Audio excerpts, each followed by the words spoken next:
Do you remember those 25 things from 1970s America that are forgotten today?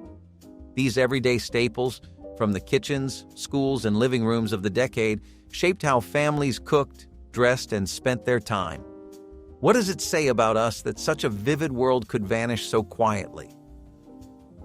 Harvest gold appliances were one of the defining looks of a 1970s kitchen, and you could not walk into a home without seeing a refrigerator, stove, or dishwasher glowing in that warm mustard yellow shade. At the time, Harvest Gold was marketed as modern, chic, and cozy, a color that suggested both style and practicality. Magazines showcased kitchens with matching cabinets, curtains, and even coffee makers in the same hue, creating a complete look that families were proud to show off. The color gave homes a warm, earthy feel, fitting perfectly with the decade's love of browns, oranges, and rustic tones. But while homeowners thought it was timeless, it quickly became dated once the 1980s embraced sleeker whites and blacks. Today, Harvest Gold feels almost shocking, a reminder of just how bold 70s design choices really were. Still, those appliances were sturdy, often lasting decades beyond their style expiration date. Anyone who grew up opening a Harvest Gold fridge to grab a snack probably remembers that color more clearly than what was inside. Waterbeds were the ultimate 1970s bedroom fad, a symbol of youth, freedom, and futuristic living. Unlike traditional mattresses, these beds had a vinyl bladder filled with water, creating a gentle rocking motion when you lay down. For many, this was advertised as more comfortable, more sensual, and more fun than anything else on the market. Couples proudly showed off their new waterbeds to friends, and ads often promised better sleep and even improved health. But the reality was far less glamorous. Leaks were common, moving one was a nightmare, and heating the water took up huge amounts of electricity. Still, for a brief moment, waterbeds were the must-have piece of furniture that made a bedroom feel trendy. By the time the 1990s rolled around, most had disappeared, replaced by more practical mattresses. Yet for those who had one, the memory of the gentle slosh and sway is unforgettable. Avocado green telephones were as much a part of 1970s living rooms as shag rugs and wood-paneled walls. Rotary dials in that distinct green shade sat on end tables, kitchen counters, and bedside stands. Later, push-button versions arrived in the same color, but the style was unmistakably 70s. The hue matched perfectly with Harvest Gold appliances and orange upholstery, completing the earthy, coordinated look of the era. These phones were more than decoration, though. They were the hub of communication. Families gathered around to share long-distance calls, teenagers stretched the cord into the hallway for privacy, and parents left them ringing when they wanted a moment of peace. Today, it is hard to imagine waiting by a corded phone just to hear from a friend, but the avocado green telephone was a fixture of daily life. That particular shade may be gone, but the memories of twirling the cord while gossiping with friends will never fade. Plastic furniture covers were a strange but common trend in 1970s America, where keeping things like new seemed more important than comfort. Families proudly covered their couches and chairs in shiny, crinkly plastic, convinced it would preserve the fabric underneath. The covers often squeaked, stuck to bare legs in the summer, and turned sitting into a slightly sweaty ordeal. Still, mothers and grandmothers swore by them, reminding kids not to mess up the good furniture. For guests, the living room felt more like a museum than a place to relax. Yet for many households, those plastic covers became part of the decor itself, blending right into a world of patterned carpets and heavy drapes. Looking back, they seem impractical and uncomfortable, but in a time when money was tight, protecting an expensive sofa made perfect sense. Even now, people who grew up with them can still hear that distinctive crinkle every time someone sat down. Tab Cola was one of the most iconic diet sodas of the 1970s, and its pink can stood out in every grocery aisle. Marketed heavily toward women, Tab promised flavor and figure control in one fizzy package. Commercials showed stylish young women sipping Tab at the beach, in offices, and at parties, reinforcing the idea that it was the choice for those who cared about both taste and appearance. Despite its popularity, the aftertaste of its artificial sweetener was infamous, but that did not stop loyal fans from buying case after case. For many, Tab was more than a drink. It was a lifestyle symbol. It became part of pop culture, even showing up in television shows and movies. By the 1990s, it had mostly vanished, replaced by newer diet sodas with smoother flavors. Still, for those who grew up in the 70s, Tab remains a nostalgic taste of a very specific time. Fondue sets turned dinner parties into events, with bubbling pots of cheese or chocolate at the center of the table. Long skewers let guests dip bread, fruit, or meat into the communal pot, turning eating into an interactive experience. Fondue felt modern and sophisticated, a European-inspired fad that brought people together in a casual but stylish way.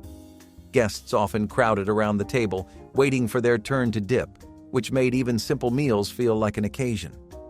Many remember the smell of melted cheese filling the house, clinging to curtains and clothes long after the party ended. The fondue forks themselves, with their brightly colored tips, became part of the ritual, each person knowing exactly which one was theirs. Couples bought fondue sets as wedding gifts, and entire evenings were planned around them. In many homes, the fondue pot became as essential as the coffee maker, stored proudly on the kitchen shelf. The novelty was irresistible, even if things got messy with drips of cheese or splashes of hot oil.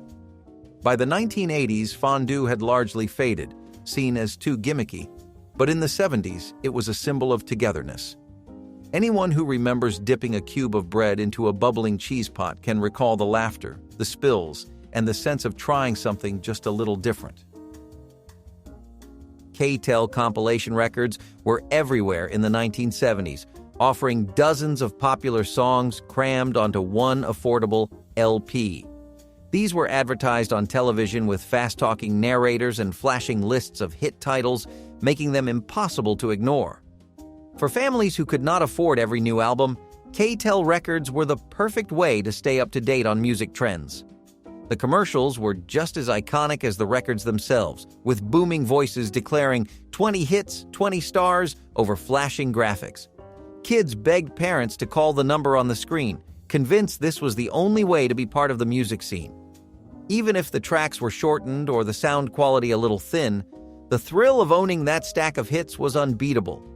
The sound quality was not always the best, but the variety was unbeatable. Kids played them endlessly, memorizing the order of songs as they flipped the record over. For many, it was their introduction to rock, disco, or pop, an entire musical education pressed into one vinyl. The brightly colored covers made them stand out in record collections, often stacked high on living room shelves. Today they feel like time capsules of an era when television ads and vinyl ruled the music world. Shakey's Pizza Parlors were a favorite family destination in the 1970s, combining pizza, live banjo music, and arcade games. The atmosphere was loud, lively, and full of laughter, making it a special treat for both kids and adults. Families gathered around long tables to share pitchers of soda or beer, while kids raced to the game machines. The restaurants often featured stage shows with banjo players and sing-alongs that made dinner feel like a concert. Children remember running around with tokens jingling in their pockets, saving them for pinball machines or skee-ball. The smell of fresh dough, melted cheese, and spilled root beer created a sensory memory that stuck for life. The pizza itself was simple but tasty, with thin crusts and plenty of cheese, served hot from the oven. What made Shakey's stand out was the experience. It was not just dinner, it was entertainment. In a time before home video games and streaming, this kind of outing felt exciting and memorable. By the 1980s, many locations closed or changed, but in the 70s, Shakey's was pure magic. Anyone who walked through its doors remembers the sound of banjos, the smell of fresh pizza, and the joy of a Saturday night with family. Tupperware home parties were one of the most unique social events of the 1970s, blending friendship, food, and sales. Women gathered in living rooms to watch demonstrations of bowls and containers with burping lids that sealed in freshness. The parties were both practical and fun, giving homemakers a chance to socialize while picking up items for their kitchens. The host usually prepared snacks and drinks, turning the sales pitch into a friendly gathering. Demonstrators made a show out of snapping lids shut with a satisfying burp, a sound that symbolized freshness in every kitchen. Kids sometimes peeked in from the hallway, fascinated by the energy and laughter spilling from the living room. For many, hosting a Tupperware party was a source of pride, and sales often turned into friendly competitions. The products themselves were durable and colorful, and they became a staple in American households. Generations later, many families still have Tupperware from those very parties, a testament to their quality. The parties may have faded away, but the memory of laughter, snacks, and sales pitches lingers as one of the most distinctive cultural trends of the decade. Woolworth's lunch counters were an everyday fixture of downtown America, offering cheap meals and a place to gather. Families could sit down for a burger, a milkshake, or a slice of pie without breaking the bank. For teenagers, it was a hangout spot. For parents, it was a dependable stop while shopping.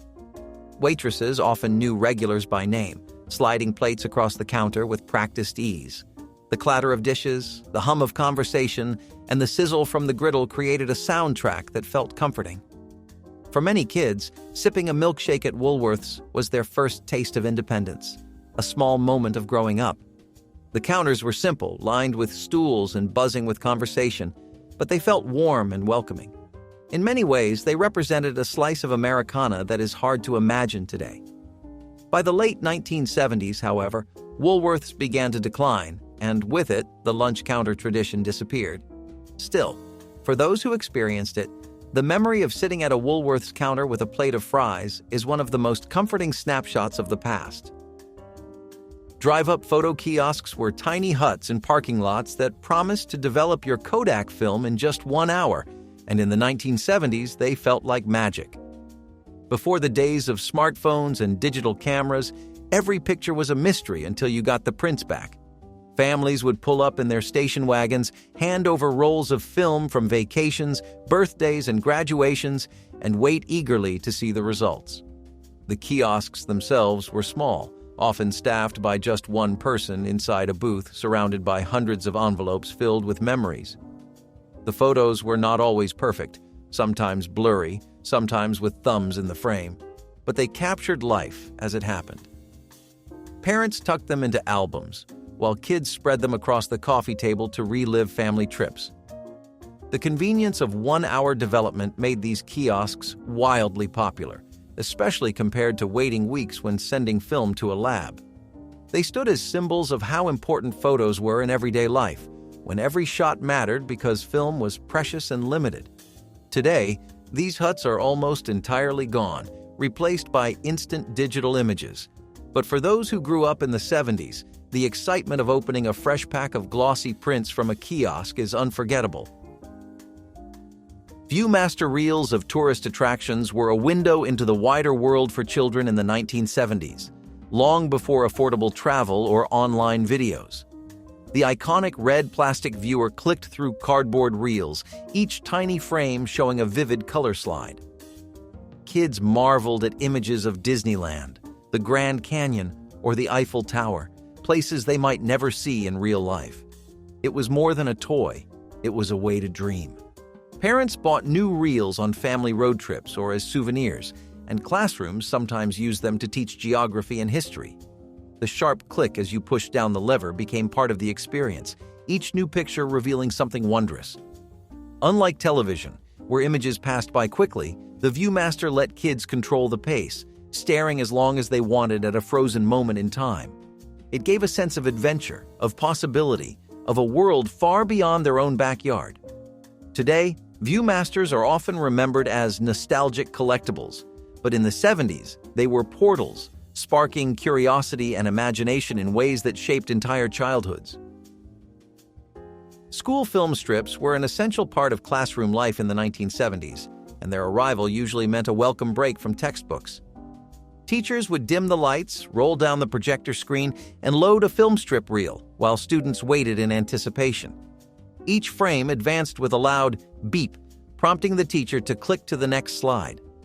Subjects ranged from American history to health class, often narrated by serious voices that tried to sound engaging. Sometimes the slides jammed or the sound skipped, which led to giggles and a break in the lesson. Those little mishaps became part of the shared memory of sitting through a film strip together. The film strips were grainy, sometimes dull, but they were different enough to hold students' attention. Kids whispered jokes in the dark, sometimes counting the seconds until the next beep. Teachers liked them because they were easy to use and gave the impression of bringing modern technology into the classroom. For students, the best part was simply the change of pace, a moment when learning felt just a little less rigid. Though simple, film strips reflected the era's optimism that audiovisual tools could revolutionize education. Today, they are completely obsolete, replaced by laptops and smartboards, but for anyone who sat in a 70s classroom, the memory of that distinctive beep will always linger. TV test patterns were once a common sight in the 1970s America, filling the screen after a station signed off for the night. Instead of 24-hour programming, channels shut down around midnight, leaving viewers with a color bar screen or a black and white pattern accompanied by a high-pitched tone. For kids sneaking out of bed to watch late-night television, stumbling onto a test pattern was a disappointment, a reminder that television had boundaries. For adults, it was a signal that the day was over, part of the rhythm of home life. Some patterns featured geometric designs, others displayed a Native American head image, all meant to help technicians calibrate picture quality. Families sometimes left the television running overnight, and the eerie glow of the test pattern lit up dark living rooms. That sound and image became part of the background of home life, as familiar as the hum of a refrigerator. Though mundane, these patterns carried a strange sense of finality and even comfort, a shared cultural moment when the television simply said, "Enough for today." The idea that television would ever stop broadcasting now feels unthinkable. But in the 1970s, silence and static were part of the nightly routine. The test pattern has become a symbol of a vanished media world, one where television had limits and viewers had to wait until morning for it to come alive again. Smokey Bear TV spots were everywhere in the 1970s. His deep voice warning Americans that only you can prevent forest fires. He was more than a mascot. He was a national figure, teaching children and adults alike about responsibility. Commercials showed lush forests, wildlife at risk, and Smokey's serious expression, creating a mix of warmth and urgency. Kids learned his message in schools, on lunchboxes, and through posters at campgrounds. Families remembered his solemn tone, often repeating the slogan as a kind of household saying. Sometimes his message appeared between Saturday morning cartoons, making kids pause their laughter to hear a serious lesson. Parents trusted Smokey in a way that few other television figures ever achieved. Smokey became part of the fabric of daily life, blending entertainment with education. In the 1970s, when television held a powerful place in shaping culture, Smokey Bear's presence was inescapable. He was one of the few advertising icons that felt more like a public service than a sales pitch. Today, his message still exists, but his ubiquity in American homes has faded. For those who grew up in the 70s, Smokey Bear's voice is still in their ears, a reminder of a time when television characters were trusted to teach as much as they entertained. Tang breakfast drink was marketed as the astronaut's choice, a powdered orange mix that became wildly popular in the 1970s America. Originally associated with NASA, Tang was promoted as the drink of space exploration, and children loved the idea of drinking what astronauts did. Families mixed it in pitchers, stirred it into glasses, and served it at breakfast tables nationwide. Its bright orange color and sweet flavor stood out, especially compared to plain milk or juice. Commercials promised energy, excitement, and modern living, turning a simple powder into a cultural phenomenon. Some kids stirred it too strong, ending up with a syrupy orange sludge, while others watered it down to stretch it further. Either way, it was a taste tied directly to the dreams of space travel. Parents appreciated that it was inexpensive and easy to prepare, while kids begged for refills. Tang was more than just a drink. It was a symbol of the space age, an era when science and progress felt accessible right at the kitchen table. Though its popularity waned in later decades, in the 1970s it was iconic, a product that blended pop culture, science, and everyday life in a way no other beverage could. Earth shoes were one of the most unusual fashion trends of the 1970s, designed with a slanted heel that was meant to improve posture and health. Advertisements claimed they helped align the body naturally, making walking more comfortable and even therapeutic. The shoes had a distinct look, with wide soles and a slightly clunky silhouette that set them apart from mainstream footwear. For some, they represented a healthier lifestyle, part of the back-to-nature movement that defined much of the decade. For others, they were simply awkward, heavy, and odd-looking. Friends teased each other about their reverse heels, but many swore by them, insisting they felt better than regular shoes. Shoe stores proudly put them on display, convinced they were part of the future of footwear. Still, they sold in large numbers, becoming a recognizable symbol of the era. People wore them proudly to school, to work, and even to social gatherings, convinced of their benefits. Today, Earth shoes are often remembered with a mix of humor and nostalgia, as one of those quirky ideas that could only have thrived in the 70s.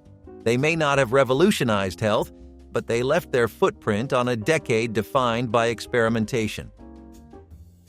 Brown corduroy pantsuits were another staple of 1970s fashion, worn by school teachers, office workers, and anyone who wanted to look stylish yet practical. The thick-ribbed fabric was warm, durable, and affordable, making it ideal for the decade's economic climate. Paired with wide collars, flared legs, and earthy tones, these pantsuits became a uniform of sorts, blending professionalism with the casual style of the time. They were not flashy, but they carried a sense of reliability, fitting into a world where individuality still had to bow to workplace expectations. Many remember the swish of corduroy legs as people walked, or the way the material held up after years of wear. Though they could be uncomfortably hot in warmer months, they were embraced for their practicality and look. Today, the idea of a brown corduroy pantsuit feels dated, even amusing, but in the 70s it was simply the way people dressed. For those who wore them daily, they carry a special nostalgia, reminding us of a world that balanced fashion with function. Avon door-to-door sales were a central part of 1970s suburban life, when cosmetics and perfumes were brought directly to your doorstep. The neighborhood Avon lady became a familiar figure, carrying catalogs and small samples in her bag. Women opened their doors to browse lipsticks, colognes, and skincare products, often chatting as much as they shopped. For many homemakers, these visits were a social highlight, blending beauty and community. Avon sales gave women both an income and a sense of independence, while also shaping how cosmetics were marketed. Unlike department store counters, Avon was personal, friendly, and approachable. Families remember the little perfume bottles shaped like animals or cars, gifts that children loved as much as adults. The jingle Avon Calling became famous, a sound that symbolized both glamour and familiarity. Today, direct door-to-door selling has faded, replaced by online shopping, but in the 70s, the Avon lady was as much a part of the neighborhood as the mailman. Frosted glass goblets from gas stations were one of the most surprising promotions of the 1970s, turning every fill-up into a chance to collect a piece of home decor. Gas stations offered these heavy, decorative glasses as giveaways or at a low cost with a tank of fuel. Families collected entire sets, often in colors like green, blue, or amber, proudly displaying them in kitchen cabinets. The glasses were sturdy, elegant in their own way, and far more fun to collect than trading stamps. Kids loved the novelty of drinking soda from a fancy goblet, while parents saw it as a thrifty bonus for something they already needed to buy. Over time, households built up full sets, using them at family dinners, holidays, or just to feel a little more sophisticated. Looking back, the idea of picking up glassware at a gas station feels strange, but in the 70s it was a popular and memorable tradition. For many, those frosted goblets are still tucked away in cupboards, relics of a time when even filling up your car came with a touch of style. Ceramic owl decorations were everywhere in 1970s America, perched on bookshelves, hanging on walls, or sitting on kitchen counters. The owl became one of the decade's favorite symbols, tied to the earthy, back-to-nature aesthetic that swept through American homes. Their big, round eyes and carved feathers gave them a mix of wisdom and whimsy, making them appealing to both adults and children. Craft fairs were filled with them, and hobbyists poured hours into painting their own versions at ceramic shops. Some were glazed in warm browns and oranges to match wood-paneled dens, while others were painted in wild colors that showed off creativity. They were not just knickknacks. They reflected the 70s love for nature, for handmade artistry, and for the idea that even the smallest decoration could carry personality. Many families had entire collections, and kids grew up seeing those owls staring down at them during family dinners. Looking back, they feel quirky and almost kitschy, but in the 70s they were proud symbols of taste. Today, ceramic owls live on in thrift shops and vintage markets, often picked up by collectors who want a piece of that earthy, nostalgic charm. For those who grew up then, spotting a ceramic owl in a grandparent's house instantly takes them back to a world of avocado green kitchens and brown corduroy sofas. Smiling sun anti-nuclear stickers were one of the most recognizable protest symbols of the 1970s. A bright red smile on a cheerful yellow sun with the words, "Nuclear power? No thanks." They appeared on cars, school notebooks, guitar cases, and even lunch boxes, spreading a message that was both serious and playful. The energy crises of the decade and rising fears of nuclear accidents made these stickers a rallying point for environmental activism. Young people embraced them as a way to show their beliefs without shouting. A simple sticker said everything. The design was approachable, friendly, and almost childlike, making a heavy issue feel accessible to everyday families. For kids, the smiling sun was often just a fun image, but for adults it carried strong political meaning. Seeing them plastered across suburban neighborhoods and college campuses gave the impression of a generation demanding change. They were not about fashion or fad. They were about values, about shaping a world where voices of protest could be seen every day. Today, the stickers still appear occasionally, but their heyday was the 70s, when they were not just decoration, but a symbol of cultural identity. For those who lived through it, spotting that cheerful sun brings back the feeling of a country in debate, a decade when even a sticker could feel like part of history. Volkswagen Beetles with flower decals buzzing through suburbia became one of the most enduring images of 1970s America. The Beetle itself had already built a reputation in the 1960s as a quirky counterculture car, but by the 70s it had gone mainstream. Families bought them for their affordability and gas mileage, but teenagers and young adults decorated them with peace signs, daisies, and swirling patterns that gave them personality. For many, a Beetle was not just transportation. It was a statement, a rolling canvas of individuality. The sound of its engine was distinct, a soft, puttering hum that became instantly recognizable. Inside, they were simple and compact, often packed with friends heading to concerts, parks, or road trips. Beetles lined driveways in suburban neighborhoods, proof that the car had crossed from hippie counterculture into everyday American life. The flower decals made them look cheerful, groovy, and alive, perfectly reflecting the era's mix of rebellion and optimism. By the 1980s, larger cars began to take over, but in the 70s, a flower-covered Beetle was a common sight. Today, restored Beetles often show up at vintage car shows, still carrying that sense of joy and freedom.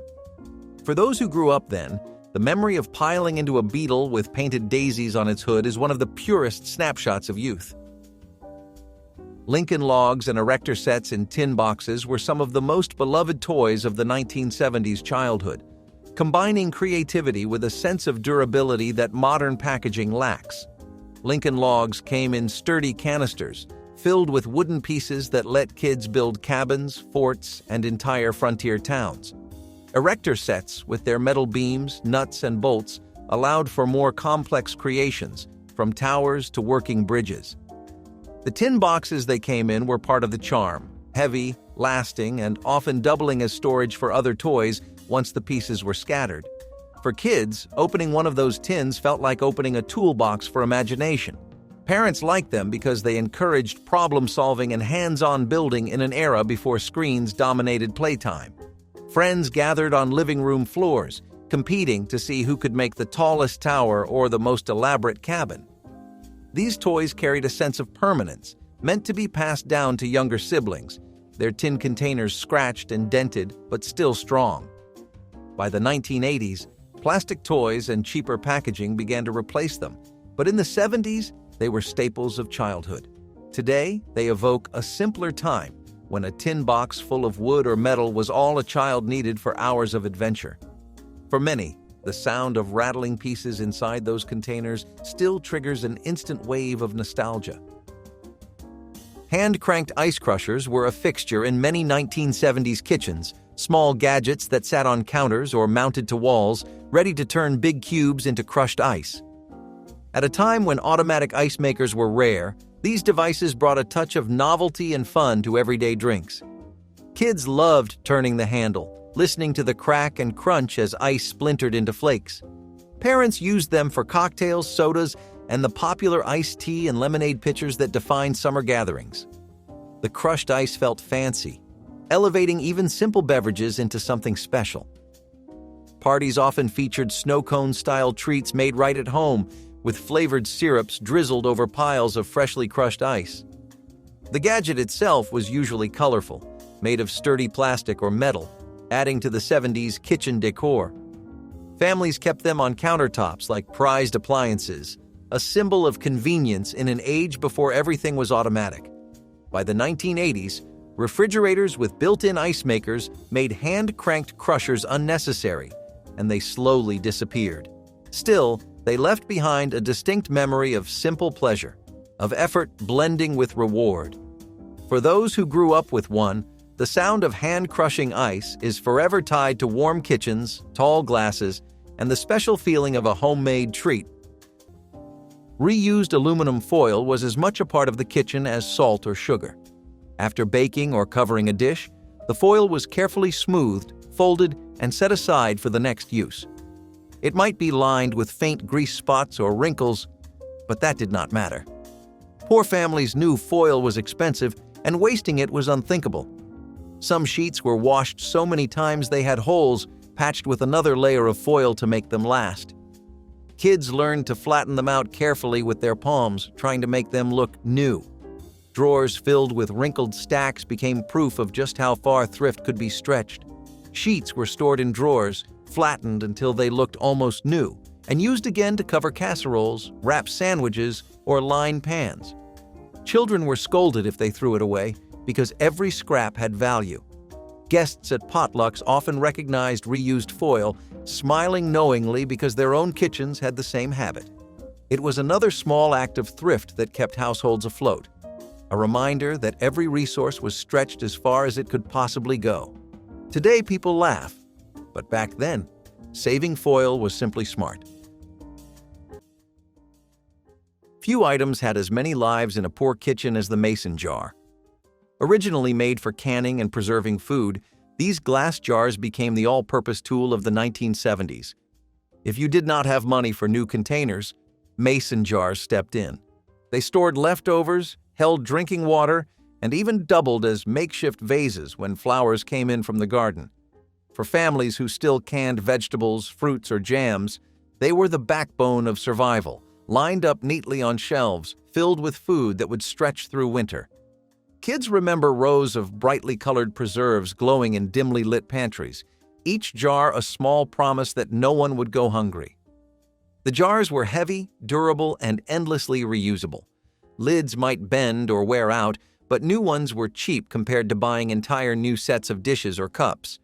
And when families gathered for summer dinners, it was not unusual to see mason jars filled with iced tea lined up across the table, their glass sweating in the heat. Mason jars were not a fad back then. They were lifelines. They gave poor families control over food supplies and offered a kind of security money a loan could not buy. Even today, people use them in trendy ways, but for those who grew up poor in the 1970s, they were never about style. They were about survival. Do you think today's decorative mason jars would still carry the same respect if people knew how much they once meant? In 1965, milk cost $1.05 per gallon. That price tag marked more than inflation. It reflected a changing America. Industrial agriculture was scaling up. Dairies got bigger, colder, faster. But even as the supply grew, the cost to get milk from cow to kitchen rose too. Delivery men with clinking glass bottles slowly faded out of neighborhoods. Supermarkets now carried rows of plastic jugs, chilled under humming fluorescent lights. Pasteurization and homogenization became non-negotiable, raising quality, but also the cost. Nutrition campaigns began encouraging multiple servings a day, especially for kids, pushing demand higher. And even if you questioned the price, skipping milk never really felt like an option. Refrigeration, packaging, pasteurization, all those modern touches came with hidden costs. The gallon jug became the new standard, plastic replacing glass, convenience replacing doorstep delivery. But under that cap was the same drink mothers poured over cereal, and kids stirred into hot cocoa. That dollar felt like a new threshold, and for families living paycheck to paycheck, it added pressure. You still bought it because you had to, but you noticed the difference. There was a sound to it. That little jingle of the front Springer fork, the hum of the rear slick tire, and the occasional squeak of the banana seat as a rich kid pedaled past like they owned the neighborhood. The Schwinn Stingray crate was not a bike, it was a ride. With its bright paint job, tall sissy bar, and gear shifter right in the middle, it looked like something out of a cartoon. And for most of us, that is where it stayed. In dreams, in comics, in the unreachable parts of toy catalogs. Those bikes cost money. Not the kind of money most parents could justify on a single-speed dream machine. But if your family had it, you showed up. That bike said you were living good. It said your parents wanted you to feel fast, strong, and cooler than any 10-year-old had the right to be. And we all noticed. They would ride it no hands, cruising past like they were floating. That sparkle in the paint job, that was not just sunlight, it was status. And you knew that even their bike got more compliments than anything you owned. You tried to act like your beat-up hand-me-down did the trick. But deep down, when that crate glided by, part of you wished just once it had been yours. In the 1970s, if you were poor, canned goods were your lifeline. And to open them, you relied on the manual can opener, clunky, crank style, and never quite sharp enough. Every poor family had one, and every poor family cursed it at least once. The can opener was never glamorous, but it was essential. Canned beans, soup, tuna, fruit cocktail, and vegetables were often cheaper than fresh. Families stocked up on them because they lasted, they filled bellies, and they did not require a refrigerator to keep. But without that stubborn little opener, none of it mattered. Using one was a skill. You clamped the teeth onto the rim, turned the handle, and prayed it did not slip. Sometimes it worked smoothly, other times it bent the can, splattered liquid, or left sharp, jagged edges that sliced a careless hand. Still, it did the job. Every pantry, every drawer, and every kitchen counter had one within reach. For poor families, the can opener symbolized more than convenience. It represented a dependence on food that was cheap, preserved, and mass-produced. It was a tool that unlocked survival. Every click of the handle was a reminder of how life revolved around stretching a dollar and making meals out of whatever was available. Can you picture a kitchen of that era without hearing that familiar grinding sound? Plastic pitchers from gas station giveaways were found in nearly every poor household. With each fill-up, you might walk away with a free pitcher plastered with a logo. Soon enough, families had cabinets full of mismatched plastic, all in odd colors and shapes. They poured Kool-Aid, iced tea, and water every day of the week. The lids rarely fit tightly, so spills were constant whenever someone poured too quickly. Over time, the logos faded, leaving ghostly outlines of oil companies or soda brands that once gave them away. Still, they held gallons of memories alongside gallons of cheap iced tea, becoming part of everyday meals. The handles often bent under the weight, and the lids never fit quite right, but they were too useful to toss away. Kids fought to pick their favorite color pitcher, even when they all looked equally cheap. At family gatherings, a half-dozen plastic pitchers lined the table, each one sweating condensation in the summer heat. Nobody cared that they were freebies, they worked. For poor families, they were as essential as silverware, and for years they kept homes running on thrift and resourcefulness. In 1965, a Swanson TV dinner cost 65 cents. That little foil tray, divided into perfect squares of meatloaf, mashed potatoes, and corn, was more than a shortcut. It was a promise. Pop it in the oven, wait 45 minutes, and dinner appeared. No apron or recipe required. It was the future of food, sold in frozen silence and eaten in front of the television. For working mothers and busy families, it felt like a lifeline. They let kids serve themselves while parents caught their breath after work. You could eat it on a tray table during Bonanza or the Ed Sullivan Show. No dining room required. It was the beginning of solo meals, of eating what you wanted when you wanted it. It made cooking optional and gave families their evenings back. Sort of. And as other brands copied the formula, the frozen dinner aisle grew into a symbol of American modern life. No more peeling potatoes or timing roasts. You just needed electricity, an oven, and a little patience. The food was never quite fresh, never quite hot in the middle, but somehow it worked. And in a decade obsessed with convenience and modernity, it became iconic. That 65-cent box fed millions and quietly changed dinner forever. It looked like a toy until it started playing. The Panasonic Take-and-Tape was a little portable cassette recorder that kids used to tape their voices, play their favorite songs, or pretend they were running a radio show. And it was not cheap. It came in bright colors, had a chunky handle, and most importantly, it worked. It felt professional. Rich kids would bring them to school to record class projects, or worse, just record nothing at all, just because they could. You wanted one, not because you needed it, but because it made sound feel personal.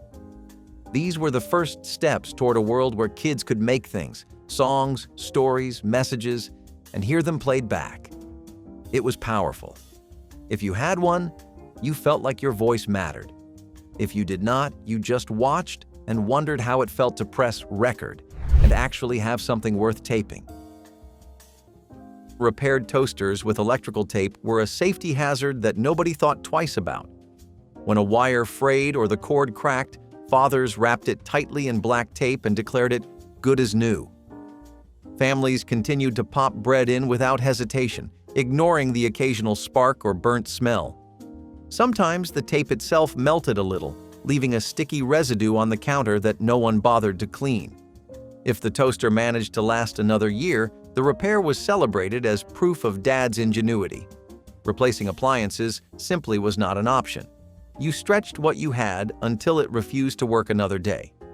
Sometimes the toaster lever stuck, and someone had to jiggle it loose with a knife, a practice that would make anyone today shudder.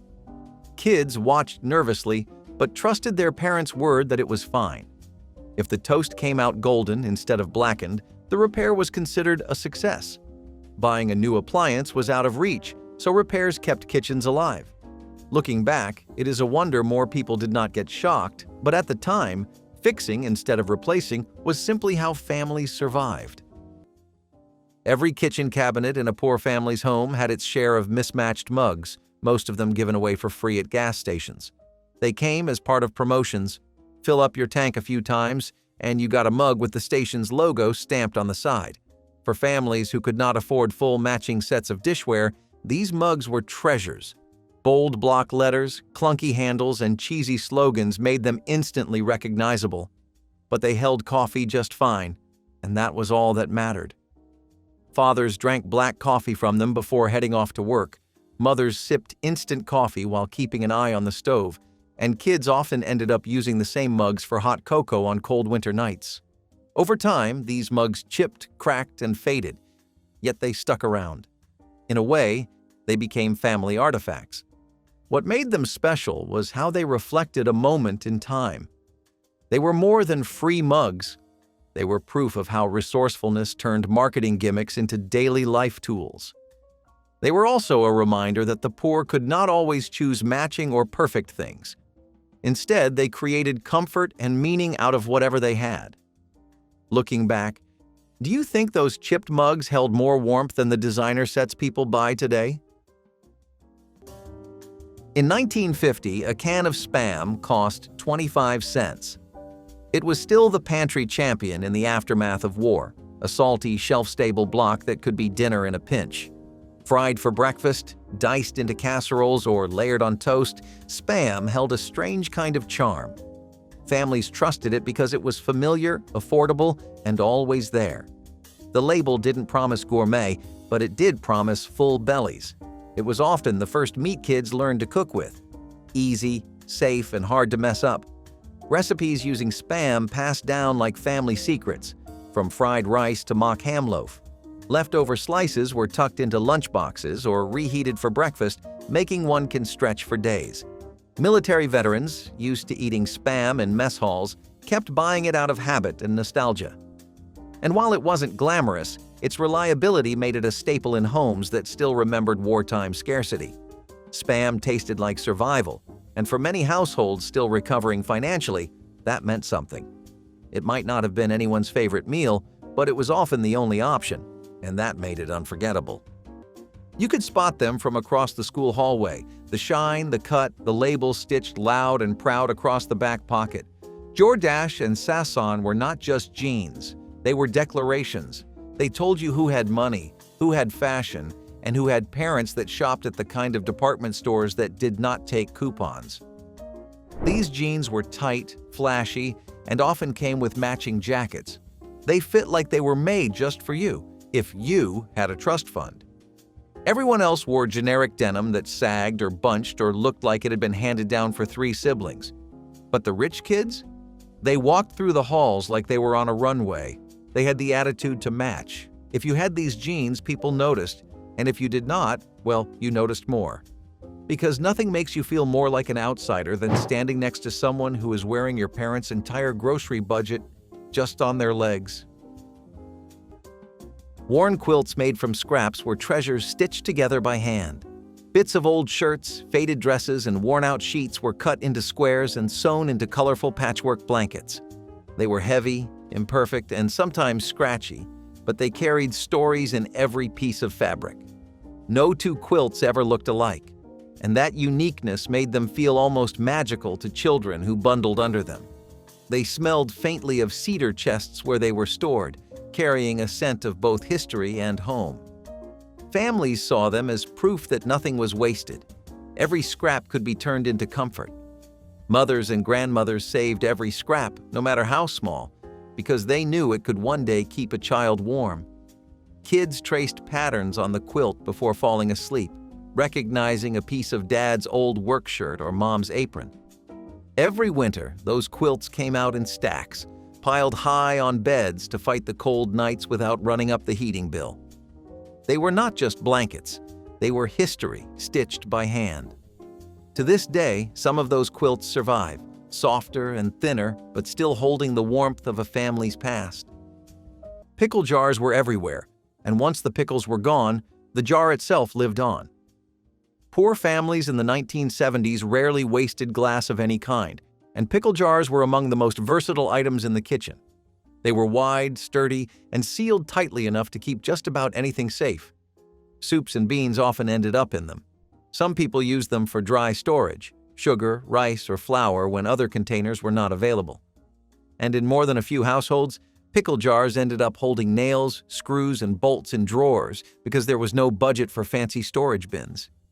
The faint smell of vinegar often lingered, no matter how many times they were scrubbed. What those jars offered was reliability. They stretched the usefulness of what you had already paid for. They filled the gap between what you wanted and what you could actually afford. In poor kitchens, that kind of thinking was the difference between scraping by and having a little extra to lean on. Today, when so much packaging is designed to be thrown away, do you wonder if we lost the quiet genius of those pickle jars? In 1960, a pound of bacon cost 59 cents. That was the sizzle of the 60s, a time when breakfast came with flair and flavor. Cooking shows were booming, and so was home entertaining. Bacon meant you could serve brunch with pride, but it also meant your grocery list got heavier fast. You still bought it, of course. No one said no to bacon. Fashionable hosts used it to wrap cocktail weenies, garnish deviled eggs, or make stylish canapes. Magazines showcased glossy spreads of full breakfasts, eggs, toast, juice, and always, at least 2 strips of bacon. It became more than food. It was a performance, especially for suburban families eager to impress. Still, price-sensitive shoppers kept a watchful eye, buying in bulk or rationing strips like gold. Even with rising costs, bacon remained one of the few indulgences most weren't willing to give up. But sometimes, just sometimes, you stretched it thinner on the skillet. 1 slice per plate, not 2. It was the closest thing to magic you could hold in your hand. The Mattel Vertibird did not just sit still like the rest of your toys, it moved, spun, hovered. A tiny helicopter, circling on a wire like it had a mission to complete, and only the rich kids were cleared for takeoff. If you were lucky enough to know someone who had one, you probably remember standing in their basement watching it spin around that plastic console like it was something out of a movie. The controls felt impossibly smooth. The noise it made was like a real chopper, kind of loud, kind of annoying, but somehow still beautiful. It came in all kinds of kits, rescue missions, police chases, even space ones. But no matter the model, it came with a price tag that said, "This is not for just anyone." These were not toys you saw in your average toy aisle. They were always sitting high up, behind glass, or in department stores your family did not shop in. You could not just ask for a Vertibird. It had to be gifted by someone with a solid bank account and a soft spot. It was the kind of toy that made other toys look boring, and when it took flight, so did your envy. And when you asked your parents if you could have one, they would give you that look, the one that quietly said, "Not this year." The Vertibird was not a toy, it was a symbol. If you had one, you were living different. If you did not, you just stood back and watched it fly circles around everything you owned. Mayonnaise jars as flower vases were another little touch of 1970s frugality. Once emptied, the glass jars were rinsed and filled with water, then placed in the center of the dining table with a bouquet of wildflowers or daisies. To a child, it looked just as beautiful as a vase from the store. Parents saw no need to spend extra money on fancy containers when a jar did the job perfectly well. Sometimes kids peeled the labels off the jars, leaving sticky glue that never fully came off. Others decorated them with stickers or crayon marks, turning them into personal masterpieces. No matter how they looked, those jars always held pride of place on the table, proving beauty did not need a price tag.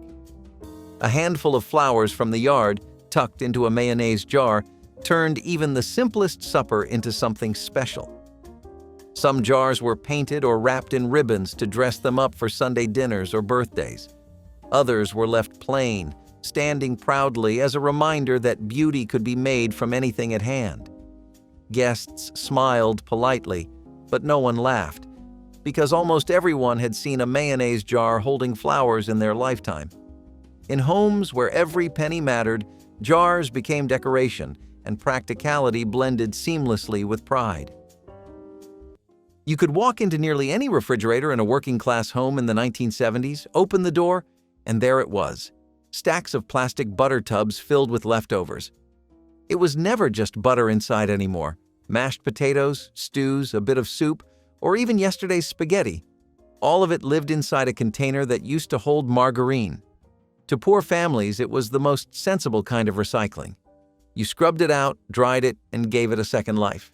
They never sealed perfectly, which meant more than one fridge carried the faint smell of onion or meatloaf long after the meal was gone.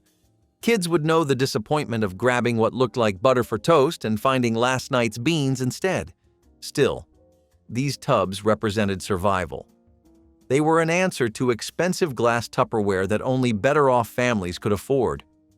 To the poor, these humble containers stretched every penny in every meal. In a way, they told a story about making do with what you had, even when it was not glamorous. Do you ever wonder if the ingenuity we had then has quietly disappeared from our kitchens today? In 2005, milk cost $3.20 per gallon.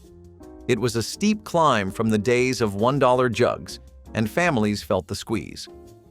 This wasn't just a shift in inflation. It was a reflection of a new food culture. The low-carb craze was in full swing. Protein was king. Suddenly, milk wasn't just something you poured over cereal, it was part of a meal plan. It had to be 2%, or whole, or skim, or better yet, organic. Parents debated hormone-free cartons in the dairy aisle. Ads warned about antibiotics. And alongside all that came the slow but steady rise of dairy alternatives. Soy milk, almond milk, rice milk. Each one a little more expensive, a little more complicated. But regular milk? It still had its place. School cafeterias still poured it. Dietitians still recommended it. Toddlers still clutched sippy cups full of it. But the price tag hit harder now. At over $3, it was no longer an afterthought. Some families cut back, some watered it down, others made the switch to bulk buying or discount brands. But everyone noticed. That gallon of milk, once a symbol of American abundance, now sat as a quiet indicator of shifting times. You still needed it, you still bought it, but now you thought twice before pouring too much down the drain. Back in the 1970s, having an Atari Pong system was like owning the future. It was not just a toy, it was the kind of thing that made your house the coolest one on the block. Rich kids had them hooked up to their living room televisions like it was no big deal. You would walk in and see two little rectangles knocking a square dot back and forth across the screen. But that square dot? It was power. That console cost serious money, and if your family was not ready to drop the equivalent of a couple $100, you were not getting one. Watching the commercials was like torture. They showed families sitting together on shag carpet, laughing like everything was perfect, holding those twisty knob controllers like they had cracked the code on life. It was simple, it was clean, and it felt just out of reach. What made it sting more was that Pong was not flashy. It was just well made. And that made it feel even more exclusive. You knew the kid who had it. You remember standing by awkwardly while they let you play one round and then snatch the controller back. They always had the upper hand. That little blip of a ball? It was the sound of them winning, and you watching from the side. If you grew up poor in the 1970s, chances are your kitchen drawer held a stack of dish rags that once had a very different life. They were old towels, worn thin, cut down to size and put back to work. Nothing went to waste, especially not fabric. Frayed edges, faded colors, and stains told the story of their first life. When they were no longer good enough to dry a person, they were good enough to dry dishes. They were scrubbed against counters, soaked in dishwater, and wrung out until threads started to unravel. Poor families could not afford to buy new dishcloths every few months. When you visited a neighbor's home, you would see the same thing. Stacks of cut-up towels folded neatly in a drawer, waiting to be used. What might seem ragged or second-rate now was, back then, just part of life. Those dish rags were symbols of resilience, proof that families knew how to stretch the usefulness of every item. They held the memory of a different time, when resourcefulness was second nature. Does it surprise you that something as small as a rag could remind people of both hardship and pride? Wire clotheslines in the backyard were the original dryers for poor families. Wooden clothespins held shirts, jeans, and sheets in the breeze, each one swaying under the sun. Electric dryers existed, but many families could not afford them or wanted to save on electricity. The clothesline became part of the rhythm of daily life. The smell of sun-dried sheets, stiff with fresh air, carried through bedrooms at night and felt richer than anything from a machine. Clothes flapped loudly in the wind, snapping like flags, and neighbors could read a family's laundry almost like a diary. Children loved running between the rows, ducking under damp sheets as if they were tents. On summer afternoons, the backyard became a maze of fabric, turning chores into play. Children ran between rows of laundry, playing tag among shirts that brushed their hair. And yes, every once in a while, a sudden rainstorm ruined the whole day's work, forcing families to start all over. Still, the clothesline was worth it. It was free, reliable, and woven into the fabric of home life in the 1970s, as ordinary as the roof over your head. In 1945, a pound of chopped beef cost 27 cents. That same cut might have been just 16 cents a few years earlier. But everything changed when the war ended. Soldiers came home hungry, and meat was finally off ration, but that didn't mean it was suddenly cheap again. Grocery stores saw long lines as people scrambled to get their hands on beef that didn't need a coupon book. Ground beef was no longer just a war necessity. It became the base of meatloaf, chili, and hamburger dinners that brought families back together. The meat was often mixed with breadcrumbs, oatmeal, or rice just to stretch it further. Local butcher shops became gathering spots, where ration updates and availability news spread like wildfire. You'd plan your entire weekly meals around whether you scored a good cut of beef or not. Some families even traded backyard garden produce for extra rations or a butcher's favor. Even when beef returned to shelves, its scarcity during the war left a lasting sense that it was something special. The price was rising fast, and for many homes, even a small amount had to be stretched with breadcrumbs or oatmeal. You could taste celebration in that first post-war bite, but you could also taste just how fragile it all was. So which of these forgotten 1970s treasures do you wish could make a comeback? Share your memories in the comments, tap that like button if you smiled at even one, and subscribe so we can keep unlocking the everyday worlds time tried to hide.